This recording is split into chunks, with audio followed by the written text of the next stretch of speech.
سورہ الماعون پہلی 3 آیتوں میں ان کافروں کا حال بیان کیا گیا ہے جو اعلانیہ آخرت کو جھٹلاتے ہیں۔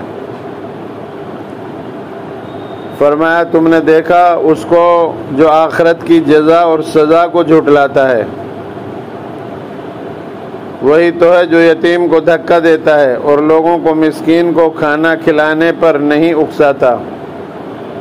اس کے بعد ان منافقین کا حال بیان ہوا جو بظاہر مسلمان ہیں مگر دل میں آخرت اور اس کی جزا و سزا کا واضح تصور نہیں رکھتے۔ فرمایا تباہی ہے ان نماز پڑھنے والوں کے لیے جو اپنی نمازوں سے غفلت برتتے ہیں، اور اگر پڑھتے ہیں تو لوگوں کو دکھلانے کے لیے پڑھتے ہیں، اور معمولی ضرورت کی چیز بھی لوگوں کو مانگنے پر دینے میں کنجوسی کرتے ہیں۔ گویا صاحب بتایا گیا کہ آخرت کے تصور میں خرابی انسان میں کردار کی کمزوری اور تنگ دلی پیدا کرتی ہے۔ اس طریقے سے اللہ تبارک و تعالی ہمیں خطاب فرما رہا ہے۔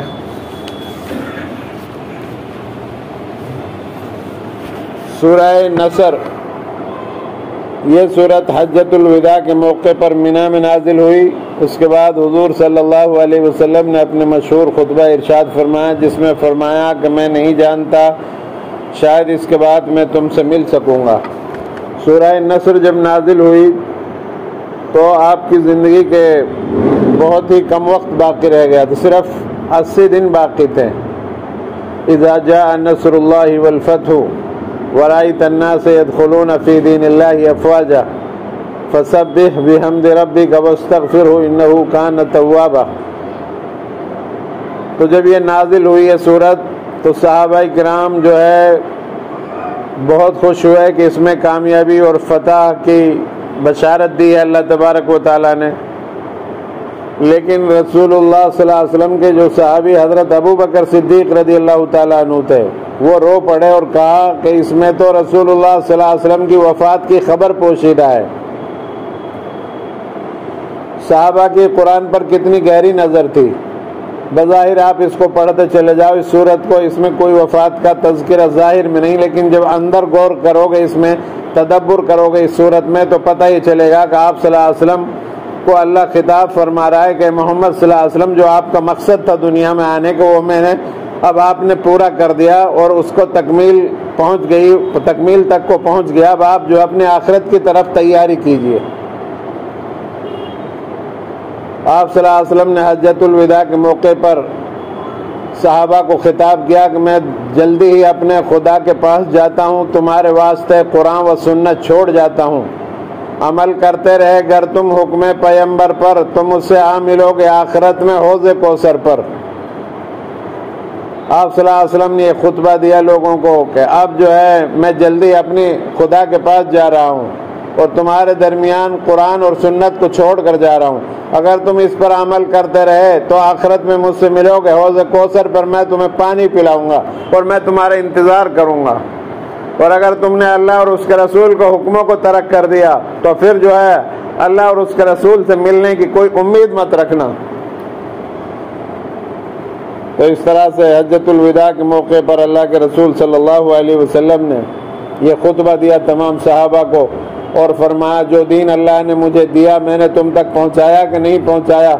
سارے صحابہ نے کہا کہ بالکل پہنچایا ہی نہیں، حق ادا کر دیا۔ پھر اللہ کے رسول صلی اللہ علیہ وسلم نے اللہ کی طرف انگلی اٹھائی اور یوں کہا اشہد اشہد اشہد، یا اللہ تو گواہ رہنا میں نے تیرا دین ان تک پہنچا دیا۔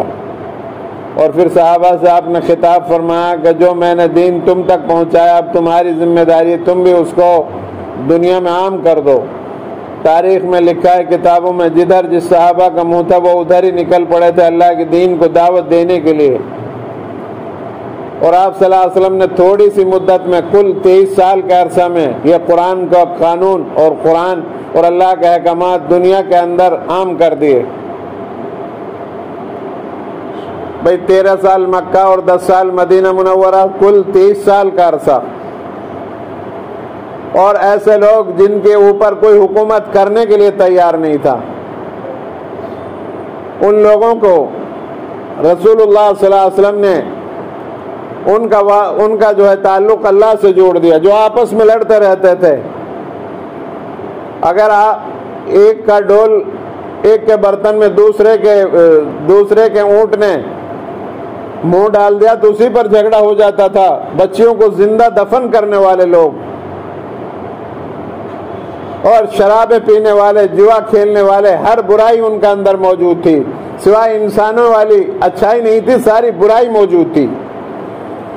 پھر اللہ کے رسول صلی اللہ علیہ وسلم نے ان پر محنت کی. کل 23 سال کے عرصے میں پورا جزیرۃ العرب کے اندر اسلام آ گیا، غالب ہو گیا.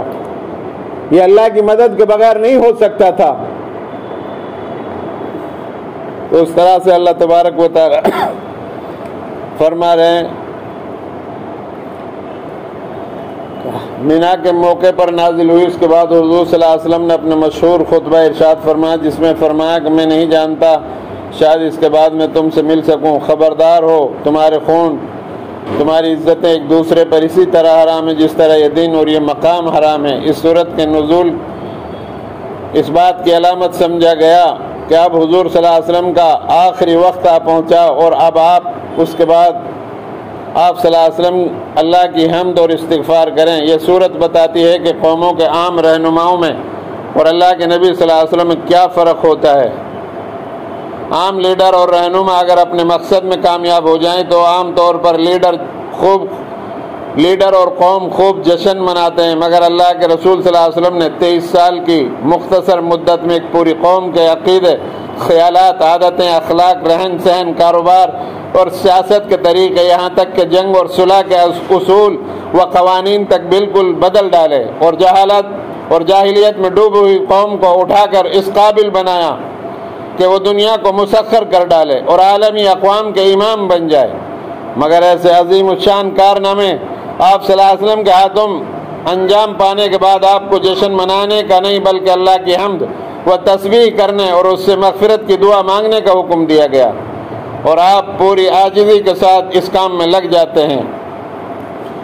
حضرت عائشہ رضی اللہ تعالیٰ عنہ فرماتی ہیں کہ رسول اللہ صلی اللہ علیہ وسلم اپنی وفات سے پہلے سبحانک اللہم و بحمدک استغفر اللہ و اتوب الیہ، اے اللہ تو پاک ہے، تیری حمد کرتے ہوئے تجھ سے مغفرت طلب کرتا ہوں اور تیری توجہ کا طالب ہوں، کثرت سے پڑھا کرتے تھے.